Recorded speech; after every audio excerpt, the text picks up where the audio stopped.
3 ans de travaux qui se terminent et qui vont libérer le voyageur et aussi les instances publiques. Vous savez, ça fait des décennies que l'on parlait de doubler la voie entre Toulouse et Saint-Sulpice, qui est depuis des décennies aussi le chantier le plus chargé de France sur les lignes à voie unique. Il y a aujourd'hui 67 trains qui passent sur cette ligne tous les jours.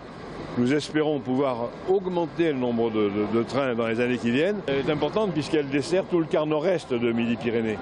Le quart nord-est, c'est Toulouse-Castres, c'est Toulouse-Albi, c'est Toulouse-Rodez, c'est Toulouse-Figeac-Cap-de-Nac. C'est l'un des pans importants du dispositif régional. Et le nœud, c'était le fait que voie unique entre Toulouse et Saint-Sulpice, Tessonnières, donc l'incapacité d'augmenter le nombre de trains ou de les faire fonctionner dans de bonnes conditions.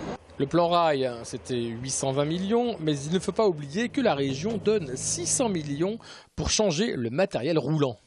10 ans, quand nous avons hérité du système, il n'y avait que des vieilles bécanes, de vieilles Michelin branlantes, il en reste encore quelques-unes, et que dans 2017, nous aurons complètement renouvelé le parc et en même temps accru la capacité d'accueil des voyageurs.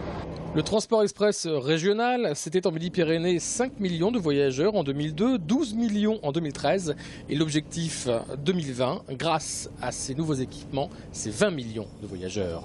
Nous avions un réseau en péril ici en Midi-Pyrénées et il est sauvé. Et parce que nous avons devant nous beaucoup de projets, notamment la modernisation de la ligne Toulouse-Tarbes et bien sûr derrière l'arrivée du TGV jusqu'à Toulouse.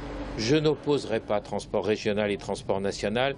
Les deux contribuent au même objectif, avoir un service public moderne et efficace. Le plan rail 2007-2013 se termine, mais à l'horizon 2020, d'autres objectifs. Le doublement de la voie entre Toulouse et Colomiers, l'accessibilité pour les handicapés, soit 100 millions d'euros. Et enfin, le billet unique, tram, bus, métro et TER à l'horizon 2014-2015. Une grande question demeure. Qui paiera entre l'État et les collectivités locales pour tous ces aménagements?